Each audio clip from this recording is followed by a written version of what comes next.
I used the DJI Mic Mini 2 for the last few weeks while I was on a trip. This is what I love about them and what I hate. Let's have a look. I spent the last few weeks on the gorgeous island of Crete. That's in Greece, where I spent some time relaxing, did some business, and of course, made content. And for my vlogs, I used this Mic Mini 2 from DJI, in combination with my mirrorless camera, that's the Sony ZV-E1, and my trusted DJI Pocket Tray. Now, before I dive into my experience with the Mic Mini 2, first a little bit of my personal microphone history. Up till pretty recent, I was using this first gen DJI mic. And actually, when I bought my Pocket 3 and got the Creator Kit, I got the second generation DJI mic. This is just a transmitter. And that is because this thing wirelessly connects to my Pocket 3.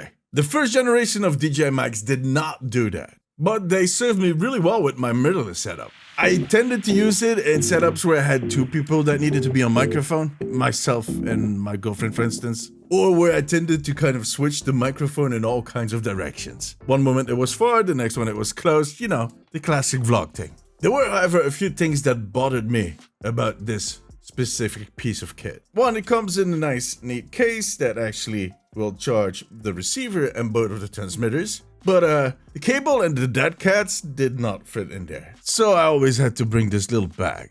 It holds the accessories like the dead cats and the cable. Now, there are also instances where the cable would just randomly disconnect. Well, randomly. I'm just clumsy. And then there's the transmitters themselves. They are pretty chunky, as you can see. They have some weight to them. So when I'm wearing a jacket or a sweater, I pin them on there. You don't notice that much. But when I'm wearing a t-shirt like I am right now, yeah, you can tell there's some deformation. It just wiggles. It's not really stable. And I know, that was not the most ideal way to put the microphone on my t-shirt, but you get the idea. On top of that, I have this long beard. A bigger microphone means a lot more surface to kind of bump into, but also to have my beard kind of rub over it. Now, the way I would fix that before was by using a lavalier microphone that I can just pin to my shirt and basically use the transmitter only as a transmitter. Plug it in and, I don't know, attach it to my belt or something. But that's something else I need to drag along. It's more setup work, and the lavaliers also cost money.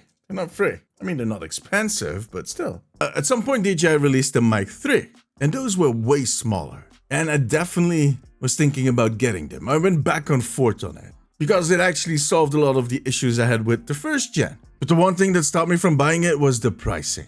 The first gen was under 200 bucks. This one, the third generation, was 250 bucks at least. So I wasn't sure if it was worth the investment. And I kept going back and forth until a few weeks ago, they released the Mic Mini 2. Now, since this is the Mic Mini 2, there was of course a Mic Mini 1, but that one did not really convince me. The second version though, it did. First off, the case holds literally everything that you need. You got both the dead cats and even the cable is stashed in there, right next to the magnets. Second, look at how small they are. They're tiny. Look at that difference.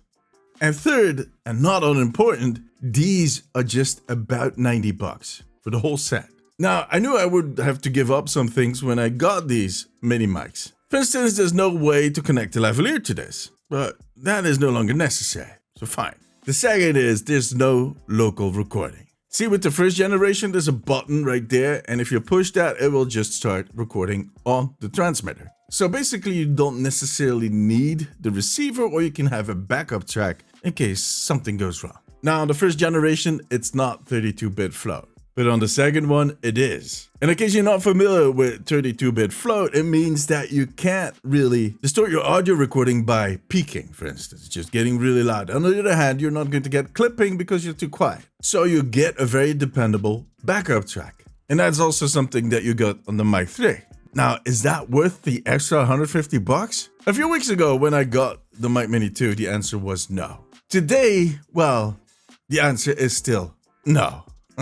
In the end, it's a comfort of life thing. That 150 bucks extra that you're going to pay allows you to skip a few steps in your process. Like testing the sound, monitoring it, keep an eye on your graph. And yeah, I know, I got these because I wanted to skip a few steps and I was kind of done with the extra things I needed to do, like connect the lavalier. But the thing is, if you're just recording yourself and you're not working with other talent, so to speak, you set it maybe once, you adjust it a little bit, but you get the feel of it. And it no longer is an issue because you're in control. someone else that you pin this on might not understand how this works, and they'll not take that into account. So they might be screaming one moment and whispering the other. But when it's just you, come on, you know what your hardware is. You're going to take that into account. When I was a singer in a metal band, I knew exactly how to hold my mic to not or to have a very specific distortion effect. So you basically set things as you want them to be and you roll with it. So on that account, I'm still very happy with my purchase. And like I said, I don't miss stuff like adding the lavalier. The mics are actually that small that I often tended to forget that I was wearing them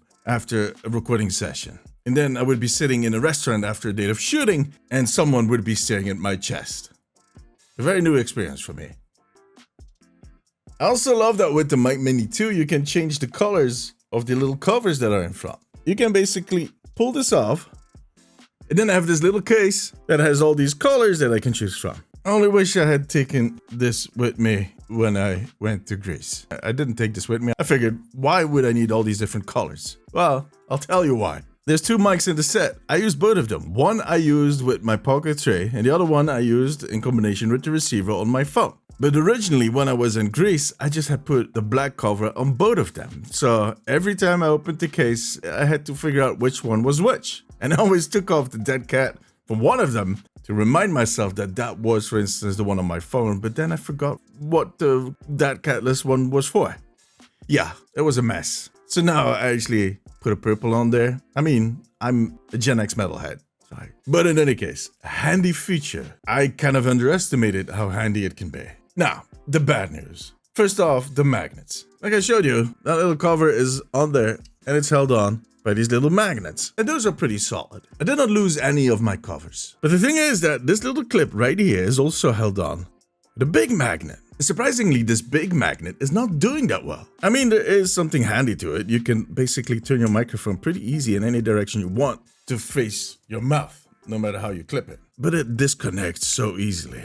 I lost one of my microphones at least 5 to 6 times on those 2 weeks. And just simply by hitting them, making a wrong turn, just the most silly stuff. It's not like I was punching them or swinging a bat because I was playing baseball. No, just the simplest movement and poof, off they went. And then there were other times where it would just turn around through one of my actions and I wouldn't necessarily notice it and then look down and see that the microphone is pointing downwards. Not ideal. And then there is the receiver. Pretty basic setup. And maybe a little too basic. The controls are super limited. The only thing you have is this little wheel that allows you to turn to -6 or -12 dB and +6 and +12 dB. So it allows you to take a little bit of control over your volume. Now, if you connect this thing to your phone with the Mimo app, you have more options. You can set the voice tone and whatnot. But without the app, yeah, it's pretty basic. Especially compared to the bigger microphones. Did it bother me? Slightly, but it's just a matter of preparing and being careful. So you don't accidentally turn the wheel, you put it on +12 dB and everything sounds like it's in the crapper.